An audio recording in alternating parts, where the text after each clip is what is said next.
ಸ್ನೇಹಿತರೆ ನಮಸ್ಕಾರ. ಪವಿತ್ರ ಗೌಡ ಈ ಹೆಸರು ಸಾಕಷ್ಟು ಜನರಿಗೆ ಗೊತ್ತೇ ಇರಲಿಲ್ಲ. ಮೀಡಿಯಾದವರಿಗೆ ಮತ್ತು ದರ್ಶನ್ ಅವರ ಆತ್ಮೀಯರಿಗೆ ಬಿಟ್ಟರೆ ಬೇರೆ ಯಾರಿಗೂ ಕೂಡ ಈ ಪವಿತ್ರ ಗೌಡ ಯಾರು ಏನು ಅನ್ನುವಂತಹ ಮಾಹಿತಿಯೇ ಇರಲಿಲ್ಲ. ಗುಟ್ಟಾಗಿದ್ದಂಥ ಇದೊಂದು ವಿಚಾರ ರಟ್ಟಾಗೋದಕ್ಕೆ ಸಾಕಷ್ಟು ಕಾರಣಗಳು ಏನೂ ಬೇಕಾಗಿರಲಿಲ್ಲ. ಒಂದೇ ಒಂದು ಪ್ರಕರಣ ಎಲ್ಲವನ್ನು ಕೂಡ ಬಟಾಬಯಲು ಮಾಡಿ ಹಾಕ್ತು. ಅದೇ ರೇಣುಕಸ್ವಾಮಿ ಹತ್ಯೆ ಪ್ರಕರಣ. ಹೌದು, ರೇಣುಕಸ್ವಾಮಿ ಹತ್ಯೆ ಪ್ರಕರಣದಲ್ಲಿ ದರ್ಶನ್ ಬಂಡವಾಳ ಏನು, ದರ್ಶನ್ಗೂ ಮತ್ತು ಪವಿತ್ರಗೂ ಇದ್ದಂಥ ಸಂಬಂಧ ಏನು, ಇವರಿಬ್ಬರು ಈ ಪ್ರಕರಣದಲ್ಲಿ A1 ಮತ್ತು A2 ಆರೋಪಿ ಆಗಿದ್ದು ಹೇಗೆ, ಜೊತೆಗೆ ಇವರಿಗೆ ಸಹಕರಿಸಿದವರು ಯಾರು, ಏನೆಲ್ಲ ನಡೆದಿತ್ತು, ಹೀಗೆ ಸಾಕಷ್ಟು ಬೆಳವಣಿಗೆಗಳು ಈಗ ಹೊರಗಡೆ ಬಂದಿತ್ತು. ಅಷ್ಟು ಮಾತ್ರವಲ್ಲ, ಕಳೆದ 6-7 ತಿಂಗಳುಗಳಿಂದ ಜೈಲಿನಲ್ಲೇ ಇದ್ದಂಥ ಪವಿತ್ರಗೌಡ ಈಗ ರಿಲೀಸ್ ಆಗಿದ್ದಾರೆ. ಪವಿತ್ರಗೌಡ ಜೊತೆಗೆ ದರ್ಶನ್ಗೂ ಕೂಡ ಜಾಮೀನು ಸಿಕ್ಕಿದೆ, ಇನ್ನುಳಿದವ್ರಿಗೂ ಕೂಡ ಜಾಮೀನು ಸಿಕ್ಕಿದೆ. ಸರಿ, ಬಟ್ ಈ ಸಂದರ್ಭದಲ್ಲಿ ಈ ಪವಿತ್ರಗೌಡ ಮತ್ತು ದರ್ಶನ್ ನಡುವಿನ ಸಂಬಂಧ ಎಂತಹದ್ದು ಅನ್ನೋದ್ರ ಬಗ್ಗೆ ಸಾಕಷ್ಟು ಊಹಾಪೋಹಗಳು, ಚರ್ಚೆಗಳು ಎಲ್ಲವೂ ಕೂಡ ನಡೆದಿದ್ದು ನಿಮಗೆ ಗೊತ್ತೇ ಇದೆ. ಇದಕ್ಕಿಂತ ಮುಂಚೆ ಕೆಲವು ಸಲ ವಿಜಯಲಕ್ಷ್ಮಿ ಮತ್ತು ಪವಿತ್ರಗೌಡ ನಡುವೆ ಒಂದಷ್ಟು ಈ ಇನ್ಸ್ಟಾಗ್ರಾಮ್ನಲ್ಲಿ ಫೈಟ್ ಕೂಡ ನಡೆದಿದ್ದಿದೆ. ಇನ್ಫ್ಯಾಕ್ಟು ಈ ಫೈಟ್ಗಳು ನಡೆದಂಥ ಕೆಲವೇ ದಿನದಲ್ಲಿ ಈ ಪ್ರಕರಣದಲ್ಲಿ ದರ್ಶನ್, ಪವಿತ್ರಗೌಡ ಎಲ್ಲರೂ ಕೂಡ ಲಾಕ್ ಆಗೋದು. ಪವಿತ್ರಗೌಡ ಮತ್ತು ದರ್ಶನ್ ನಡುವಿನ ಸಂಬಂಧ ಪವಿತ್ರವಾದಂಥ ಸಂಬಂಧ ಅಲ್ಲ ಅನ್ನೋದು ಎಲ್ರಿಗೂ ಕೂಡ ಗೊತ್ತಿರುವಂಥ ವಿಚಾರ. ಈಗ ಈ ಅಪವಿತ್ರ ಸಂಬಂಧಕ್ಕೆ ಈಗ ಮತ್ತೊಂದು ಹಂತವೂ ಕೂಡ ಬಂದಿದೆ, ಮತ್ತೊಂದು ಗಂಡಾಂತರವೂ ಕೂಡ ಎದುರಾಗುತ್ತೆ ಮುಂದೆ ಅನ್ನೋದರಲ್ಲಿ ಸ್ಪಷ್ಟವಾಗಿ ಒಂದಷ್ಟು ನಿದರ್ಶನವಾಗಿ ಪವಿತ್ರಗೌಡ ರಿಲೀಸ್ ಆದ ಬಳಿಕ ನಡೆದಂಥ ಘಟನೆಗಳು ಸಾರಿ ಹೇಳ್ತಿದ್ದಾವೆ. ಹೌದು, ಸದ್ಯ ಜೈಲಿನಿಂದ ಹೊರಗಡೆ ಬಂದಿರುವಂಥ ಪವಿತ್ರಗೌಡ ಬಂದ ಕೂಡಲೇ ಮಾಡಿರುವಂಥ ಒಂದು ಕೆಲಸ ದರ್ಶನ್ ಮತ್ತು ದರ್ಶನ್ ಕುಟುಂಬದಲ್ಲಿ ಮತ್ತೆ ಬಿರುಗಾಳಿಯನ್ನು ಎಬ್ಬಿಸುವಂತಹ ಎಲ್ಲ ಲಕ್ಷಣವೂ ಕೂಡ ಕಾಣಿಸ್ತಿದೆ. ಈಕೆ ತಾಯಿ ಒಳ್ಳೆ ಮನಸ್ಸಿನಿಂದನೇ ಮಾಡಿದರೂ ಕೂಡ ಅದು ಅಲ್ಲಿ ಮಾತ್ರ ಬೇರೆ ರೀತಿಯ ಇಂಪ್ಯಾಕ್ಟ್ ಬೀರುವಂತಹ ಒಂದು ರೀತಿಯಲ್ಲಿ ಚಾನ್ಸಸ್ ಸ್ಪಷ್ಟವಾಗಿ ಕಾಣಿಸ್ತಿದೆ. ಹೌದು, ಸದ್ಯ ಜೈಲಿನಿಂದ ಹೊರಗಡೆ ಬಂದಿರುವಂಥ ಪವಿತ್ರಗೌಡ ಬಂದ ಕೂಡಲೇ ವಿಶೇಷವಾದಂಥ ಪೂಜೆಯನ್ನು ಮಾಡಿದ್ದಾರೆ. ಮನೆ ದೇವರು ಮುನೇಶ್ವರನ ಹರಕೆಯನ್ನು ಕೂಡ ತೀರಿಸಿದ್ದಾರೆ. ಅಮ್ಮ ಭಾಗ್ಯಮ್ಮ ಹೊತ್ತಂಥ ಹರಕೆಯನ್ನು ಪವಿತ್ರಗೌಡ ಈಡೇರಿಸಿದ್ದಾರೆ. ಜೈಲಿನಿಂದ ಯಾವಾಗ ಪವಿತ್ರಗೌಡ ಹೊರಗಡೆ ಬರ್ತಾರೋ, ಬಂದ ತಕ್ಷಣ ಜೈಲಿನಲ್ಲೇ ಇರುವಂಥ ದೇವಸ್ಥಾನಕ್ಕೂ ಕೂಡ ಕೈ ಮುಗಿದು ಅಲ್ಲಿಂದ ಹೊರಗಡೆ ಬರ್ತಾರೆ. ಆ ಸಂದರ್ಭದಲ್ಲಿ ಮಾಧ್ಯಮದವರಿಗೆ ಥ್ಯಾಂಕ್ ಯು ಅಂತಲೂ ಕೂಡ ಹೇಳಿ ಅಲ್ಲಿಂದ ಮುನ್ನಡೀತಾರೆ. ಅದಾದ ಬಳಿಕ ಅವರು ಸೀದಾ ಬರೋದು ಇದೇ ಮುನೇಶ್ವರ ದೇವಸ್ಥಾನಕ್ಕೆ. ಹೌದು, ಮುನೇಶ್ವರ ದೇವಸ್ಥಾನಕ್ಕೆ ಬರುವಂತಹ ಭಾಗ್ಯಮ್ಮ ಮತ್ತು ಪವಿತ್ರಗೌಡ ಮತ್ತು ಅವರ ಸಂಬಂಧಿಗಳು ಎಲ್ಲರೂ ಕೂಡ ಇಲ್ಲಿ ವಿಶೇಷವಾದಂಥ ಪೂಜೆಯನ್ನು ಸಲ್ಲಿಸ್ತಾರೆ. ಮುನೇಶ್ವರ ದೇವಸ್ಥಾನ ಇಲ್ಲಿ ಭಾಗ್ಯಮ್ಮ ಮತ್ತು ಅವರ ಗಂಡ ಅಂದರೆ ಪವಿತ್ರಗೌಡ ಅವರ ತಂದೆ ಮತ್ತು ತಾಯಿ ಇಬ್ಬರ ಮನೆದೇವರು ಕೂಡ ಅಂತೆ. ಆಮೇಲೆ ಇಲ್ಲಿ ಭಾರಿ ಐತಿಹಾಸಿಕ ಹಿನ್ನೆಲೆ ಕೂಡ ಇದೆ, ಹರಕೆಗೆ ಭಾರಿ ಮಹತ್ವ ಇದೆ. ಈ ಅಮ್ಮನ ಬಗ್ಗೆ, ಮಗಳ ಬಗ್ಗೆ, ಮನೆಯವರ ಬಗ್ಗೆ ಎಲ್ಲರ ಬಗ್ಗೆನೂ ಕೂಡ ಸಂಕಲ್ಪವನ್ನು ಕೂಡ ಮಾಡುವಂಥ ಸಂದರ್ಭದಲ್ಲಿ ಎಲ್ಲರ ಹೆಸರನ್ನು ಕೂಡ ತೆಗೆದುಕೊಂಡಿದ್ದಾರೆ. ಆದರೆ ಇಂಟ್ರೆಸ್ಟಿಂಗ್ ಏನು ಅಂತ ಹೇಳಿದ್ರೆ, ಕೊನೆಯಲ್ಲಿ ನಟ ದರ್ಶನ್ ಹೆಸರನ್ನು ತೆಗೆದುಕೊಂಡಿತ್ತು. ಅದು ಕೂಡ ಪವಿತ್ರಗೌಡ ಈ ಹೆಸರನ್ನು ತೆಗೆದಿತ್ತು. ಇದು ಭಾರಿ ಇಂಟ್ರೆಸ್ಟಿಂಗ್ ಮತ್ತು ಭಾರಿ ವಿಶೇಷ. ಹೌದು, ಈ ಮೂಲಕ ಇದೀಗ ಪವಿತ್ರಗೌಡ ತಮ್ಮ ಈ ನಡೆಯಿಂದ ಮತ್ತೆ ಗಮನವನ್ನು ಸೆಳೆದಿದ್ದಾರೆ. ದರ್ಶನ್ ಕುಟುಂಬದಲ್ಲಿ ಮತ್ತೆ ಬಿರುಗಾಳಿ ಏಳುವಂತೆಯೂ ಕೂಡ ಮಾಡಿದ್ದಾರೆ ಅಂತಲೇ ಹೇಳ್ಬೋದು. ಪವಿತ್ರಗೌಡ ಈ ಸಂಕಲ್ಪವನ್ನು ಮಾಡುವಂಥ ಸಂದರ್ಭದಲ್ಲಿ ಎಲ್ಲರ ಹೆಸರನ್ನು ಹೇಳ್ತಿದ್ರು ಭಾಗ್ಯಮ್ಮ ಎಲ್ಲರ ಹೆಸರು ಹೇಳಿದ ಬಳಿಕ ದರ್ಶನ್ ಅನ್ನುವಂಥ ಹೆಸರನ್ನು ಇಲ್ಲಿ ಪವಿತ್ರ ಹೇಳ್ತಾರೆ. ಆ ಹೆಸರನ್ನು ಮತ್ತೆ ಪುನರುಚ್ಚರಿಸ್ತಾರೆ ಅವರ ಅಮ್ಮ ಭಾಗ್ಯಮ್ಮ. ನಂತರ ಅರ್ಚಕರು ಕೂಡ ಈ ಹೆಸರನ್ನು ಹೇಳ್ತಾರೆ.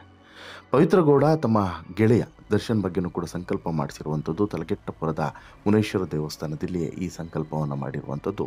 ಇದು ಭಾರಿ ಕುತೂಹಲಕ್ಕೆ ಮತ್ತು ಭಾರಿ ಸಂಚಲನಕ್ಕೂ ಕೂಡ ಕಾರಣ ಆಗುತ್ತೆ ಅನ್ನೋದರಲ್ಲಿ ಡೌಟೇ ಇಲ್ಲ. ಮೊದಲು ಮನೆಯವರ ಹೆಸರು, ನಂತರ ತನ್ನ ಮನೆಯವರ ಹೆಸರನ್ನು ಕೂಡ ಇಲ್ಲಿ ಪವಿತ್ರ ಉಲ್ಲೇಖ ಮಾಡಿರೋದು ಭಾರಿ ಬೆಳವಣಿಗೆಗೆ ನಾಂದಿ ಹಾಡುತ್ತೆ ಅನ್ನೋದರಲ್ಲಿ ಡೌಟೇ ಬೇಡ. ವಜ್ರಮುನೇಶ್ವರ ದೇವಸ್ಥಾನದಲ್ಲಿಯೇ ಪವಿತ್ರಗೌಡ ಸಂಕಲ್ಪವನ್ನು ಮಾಡಿಸಿದ್ದು, ಈ ಮೂಲಕ ದರ್ಶನ್ ಹೆಸರನ್ನು ತೆಗೆದುಕೊಂಡಿದ್ದು ಎಲ್ಲರೂ ಹುಬ್ಬೇರುವಂತೆ ಆ ಕ್ಷಣಕ್ಕೆ ಮಾಡಿದ್ರೂ ಕೂಡ ಎಲ್ಲರೂ ಆಶ್ಚರ್ಯಪಡುವಂತೆ ಕೂಡ ಮಾಡಿತು. ಈ ಒಂದು ಪೂಜೆ ಪುನಸ್ಕಾರ ಮುಗಿದ ಮೇಲೆ ಪವಿತ್ರಗೌಡ ತಾಯಿ ಮನೆಗೆ ಹೋಗ್ತಾರೆ ಅನ್ನೋ ಸುದ್ದಿ ಕೂಡ ಇತ್ತು. ಪವಿತ್ರಗೌಡ ತಮ್ಮ ತಾಯಿ ಮನೆಗೆ ಹೋಗ್ತಾರೆ ಅನ್ನುವಂತಹ ಮಾಹಿತಿ ಇದ್ದಿದ್ದರಿಂದ ಅವರು ಅಲ್ಲಿಗೆ ಹೋಗ್ತಾರೆ ಅನ್ನುವಂತಹ ಪ್ರಿಪ್ರೇಷನನ್ನು ಮಾಡ್ಕೊಂಡಿದ್ರು. ಆದರೆ ಸಡನ್ನಾಗಿ ಟರ್ನ್ ಮಾಡಿದಂತಹ ವೆಹಿಕಲ್ಲು ಅವರ ಸಂಬಂಧಿಕರ ಮನೆಗೆ ಹೋಗಿದೆ. ಬನಶಂಕರಿಯ 6ನೇ ಹಂತದಲ್ಲಿರುವಂಥ ಅವರ ಸಂಬಂಧಿಕರ ಮನೆಗೆ ಹೋಗಿದೆ. ಆ ಬಳಿಕ ಅಲ್ಲಿಂದನೇ ಅವರು ತಮ್ಮ ಮೊದಲ ದಿನವನ್ನು ಕಳೆದಿದ್ದಾರೆ. ಜೈಲು ವಾಸದ ನಂತರದ ಮೊದಲ ದಿನವನ್ನು ಆ ಸಂಬಂಧಿಕರ ಮನೆಯಲ್ಲಿ ಕಳೆದಿದ್ದಾರೆ. ಇದರೊಟ್ಟಿಗೆ ಪವಿತ್ರಗೌಡ ಇಲ್ಲಿಂದ ಎಲ್ಲೂ ಕೂಡ ಬೇರೆ ಕಡೆ ಹೋಗೋದಿಲ್ಲ ಅನ್ನುವಂಥ ಸುದ್ದಿ ಕೂಡ ಇತ್ತು. ಆದರೆ ಸದ್ಯಕ್ಕೆ ಅವರು ಅವರ ತಾಯಿಯ ಮನೆಗೆ ಇವತ್ತು ಅಥವಾ ನಾಳೆ ಹೋಗುವಂಥ ಚಾನ್ಸಸ್ ಇದೆ ಅನ್ನೋದು ಗೊತ್ತಾಗಿದೆ. ಇನ್ನು ತಮ್ಮ ಈ ಮನೆ ದೇವರಿಗೆ ಹರಕೆಯನ್ನು ಸಲ್ಲಿಸೋದ್ರ ಬಗ್ಗೆ ಅರ್ಚಕರು ಕೂಡ ಮಾತನಾಡಿದ್ದಾರೆ. ಸಾಮಾನ್ಯವಾಗಿ ಇಲ್ಲಿ ಬರುವಂಥ ಭಕ್ತರು ಯಾರೇ ಆಗಿರೋದು ಕೂಡ ಒಂದು ಅರ್ಚನೆಯನ್ನು ಮಾಡಿಸ್ಕೊಂಡು ಹೋಗಿರ್ತಾರೆ ಅಥವಾ ಹರಕೆಯನ್ನು ಹೊತ್ತು ಹೋಗಿರ್ತಾರೆ. ತಮ್ಮ ಆಸೆಯನ್ನು ಅಥವಾ ಈ ರೀತಿಯಾದಂಥ ಮನದಲ್ಲಿರುವಂಥ ಬಯಕೆಯನ್ನು ಪ್ರಾರ್ಥನೆ ರೂಪದಲ್ಲಿ ಸಲ್ಲಿಸಿ ಹೋಗಿರ್ತಾರೆ. ಅದು ಈಡೇರಿದ ನಂತರ ಬಂದು ಗಂಟೆಯನ್ನು ಕಟ್ಟಿ ಒಂದು ಹರಕೆಯನ್ನು ತೀರಿಸಿ ಹೋಗುವಂಥದ್ದು ಇಲ್ಲಿರುವಂಥ ಸಂಪ್ರದಾಯ. ಅದೇ ರೀತಿ ಇವರು ಕೂಡ ಬಂದಿದ್ದಾರೆ. ಇಲ್ಲಿ ಪವಿತ್ರಗೌಡ ತಂದೆ ತಾಯಿ ಇಬ್ಬರಿಗೂ ಕೂಡ ಇದೆ ಮನೆ ದೇವರು. ಹಾಗಾಗಿ ಇಲ್ಲಿಗೆ ಸಾಮಾನ್ಯವಾಗಿ ಅವರು ಬರ್ತಾ ಇರ್ತಾರೆ.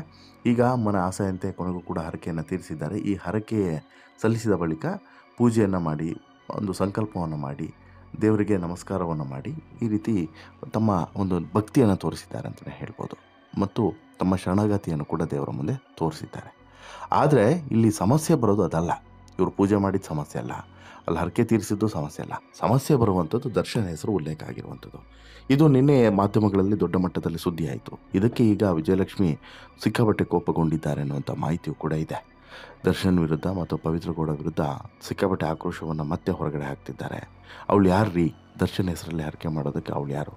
ಇಷ್ಟು ದಿನ ದರ್ಶನ್ ಬಿಡುಗಡೆಗೆ ಅವಳು ಏನಾದರೂ ಪ್ರಯತ್ನವನ್ನು ಪಟ್ಲ? ಅವಳಿಂದನೇ ದರ್ಶನ್ ಬಾಳು ಈ ರೀತಿ ಆಗಿರೋದು. ಇನ್ನೂ ಕೂಡ ದರ್ಶನ್ ಬಾಳನ್ನು ಎಷ್ಟು ಹಾಳು ಮಾಡಬೇಕು ಅಂತೇಳಿ ಆಕೆ ಅಂದ್ಕೊಂಡಿದ್ದಾಳೆ. ಇನ್ನಾದರೂ ನಮ್ಮ ಪಾಡಿಗೆ ನಮ್ಮನ್ನು ಬಿಟ್ಬಿಡಮ್ಮ ಅಂತೇಳ್ಬಿಟ್ಟು ವಿಜಯಲಕ್ಷ್ಮಿ ಆಕ್ರೋಶದಿಂದನೇ ಹೇಳಿದ್ದಾರೆ ಅವರ ಆಪ್ತ ವಲಯದಲ್ಲಿ ಅನ್ನೋದು ಗೊತ್ತಾಗಿದೆ.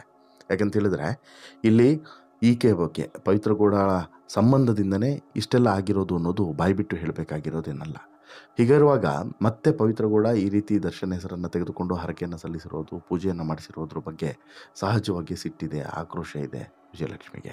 ಇಷ್ಟೆಲ್ಲ ಆದರೂ ಕೂಡ ಆಕೆ ಬದಲಾಗಲಿಲ್ಲಲ್ಲ ಅನ್ನುವಂತಹ ಅಸಹ್ಯವು ಕೂಡ ವಿಜಯಲಕ್ಷ್ಮಿಗಿದೆ. ಯಾಕಂತ ಹೇಳಿದ್ರೆ ದರ್ಶನ್ ತಾಳಿ ಕಟ್ಟಿದಂಥ ಗಂಡ ಯಾರಿಗೆ? ವಿಜಯಲಕ್ಷ್ಮಿಗೆ. ಇನ್ನು ದರ್ಶನ್ನ ಎಲ್ಲ ತಪ್ಪುಗಳನ್ನು ಕ್ಷಮಿಸಿ ಕ್ಷಮಿಸಿ ಕ್ಷಮಿಸಿ ಇಲ್ಲಿವರೆಗೆ ಹೋರಾಟವನ್ನು ಮಾಡ್ಕೊಂಡು ಬಂದವಳು ಪವಿತ್ರ. ಇಲ್ಲಿವರೆಗೆ ಹೋರಾಟವನ್ನು ಮಾಡ್ಕೊಂಡು ಬಂದವರು ವಿಜಯಲಕ್ಷ್ಮಿ. ಹೀಗಿರುವಾಗ ಈ ಅಪವಿತ್ರ ಸಂಬಂಧದ ಪವಿತ್ರಳ ಬಗ್ಗೆ ಇಷ್ಟೆಲ್ಲ ಕಾಳಜಿಯನ್ನು ಯಾರೂ ಕೂಡ ತೋರಿಸೋದು ಬೇಕಾಗಿಲ್ಲ. ಪವಿತ್ರ ಎಂಥವಳು ಅನ್ನೋದು ನಮಗೆ ಗೊತ್ತಿದೆ. ಅವಳಿಂದ ನಾವು ಯಾವುದೇ ರೀತಿಯಾದಂತಹ ಈ ಕನ್ಸರ್ನನ್ನು ಬಯಸ್ತಾ ಇಲ್ಲ. ಅವಳ ಬಾಳನ್ನು ನೋಡ್ಕೊಳ್ಳಿ. ನಮ್ಮ ಬಾಳಿನ ಸುತ್ತಿಗೆ, ನಮ್ಮ ಬದುಕಿನ ಸುತ್ತಿಗೆ ಆಕೆ ಬರೋದು ಬೇಡ. ದರ್ಶನ್ಗೂ ಕೂಡ ಈಗಾಗಲೇ ಖಾರವಾಗಿ ಈ ವಿಚಾರವನ್ನು ತಿಳಿಸಿದ್ದಾರೆ. ಇನ್ನೊಂದು ಸಲ ಪವಿತ್ರಗೌಡ ಅಂತೇಳ್ಬಿಟ್ಟು ಏನಾದರೂ ನಿಮ್ಮ ಬಾಯಲ್ಲಿ ಬಂತು ಅಥವಾ ನೀವೇನಾದರೂ ಹೋದ್ರಿ ಅಂತ ಹೇಳಿದ್ರೆ ಅವತ್ತು ನಿಮ್ಮ ಪಾಲಿಗೆ ನಾನು ಇಲ್ಲ ಅನ್ನೋದನ್ನು ತಿಳ್ಕೊಳ್ಳಿ ಅನ್ನೋಂಥ ಮಾತನ್ನು ಕೂಡ ಹೇಳಿದ್ದಾರೆ. ಇಷ್ಟೆಲ್ಲ ಸರ್ಕಸ್ ಮಾಡಿ ಬಿಡಿಸ್ಕೊಂಡು ಬಂದು ಎಲ್ಲದೂ ಕೂಡ ಮಾಡಿರುವಂತಹ ವಿಜಯಲಕ್ಷ್ಮಿಗೆ ಇನ್ನೂ ಕೂಡ ದರ್ಶನ್ ಮೋಸ ಮಾಡಿದರೆ ಅದಕ್ಕಿಂತ ದೊಡ್ಡ ಅನ್ಯಾಯ ಮತ್ತೊಂದಿಲ್ಲ. ಹಾಗಂದ ಮಾತ್ರಕ್ಕೆ ಇಲ್ಲಿ ಪವಿತ್ರಕ್ಕೆ ಹಾಗಾದರೆ ಈಗ ಮಾಡಿದರೆ ಅದು ಮೋಸ ಆಗಲ್ವ ಅಂತೇಳಿ ಕೂಡ ಕೇಳ್ಬೋದು. ಖಂಡಿತವಾಗ್ಲೂ ಆಗೋದಿಲ್ಲ. ಯಾಕಂತ ಹೇಳಿದ್ರೆ ಇಲ್ಲಿ ತಾಳಿ ಕಟ್ಟಿದಂಥ ಗಂಡ ದರ್ಶನ್ ವಿಜಯಲಕ್ಷ್ಮಿಗೆ ಮಾತ್ರ, ಪವಿತ್ರಗಲ್ಲ.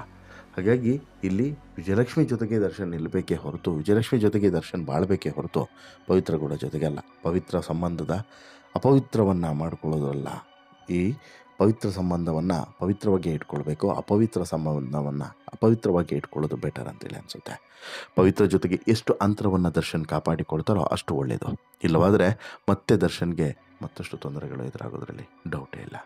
ನಿಮಗೆ ಅನಿಸುತ್ತೆ ಸ್ನೇಹಿತರೆ ಈ ಬೆಳವಣಿಗೆಗಳ ಬಗ್ಗೆ, ಈ ಎಲ್ಲ ಘಟನೆಗಳ ಬಗ್ಗೆ ನಿಮ್ಮ ಅಭಿಪ್ರಾಯ ಏನು? ದಯವಿಟ್ಟು ಕಮೆಂಟ್ ಮಾಡಿ ತಿಳಿಸಿ. ಜೊತೆಗೆ ದರ್ಶನ್ ಹೆಸರಿನಲ್ಲಿ ಪವಿತ್ರ ಪೂಜೆ ಮಾಡಿಸಿರೋದ್ರ ಬಗ್ಗೆ ನಿಮ್ಮ ಅಭಿಪ್ರಾಯ ಏನು? ದಯವಿಟ್ಟು ಕಮೆಂಟ್ ಮಾಡಿ ತಿಳಿಸಿ. ಈ ಸ್ಟೋರಿ ಇಷ್ಟ ಆಯಿತು ಅಂತ ಹೇಳಿದ್ರೆ ಲೈಕ್ ಮಾಡಿ, ಶೇರ್ ಮಾಡಿ, ಚಾನಲ್ಗೆ ಸಬ್ಸ್ಕ್ರೈಬ್ ಆಗೋದನ್ನು ಮರಿಬೇಡಿ. ಧನ್ಯವಾದ.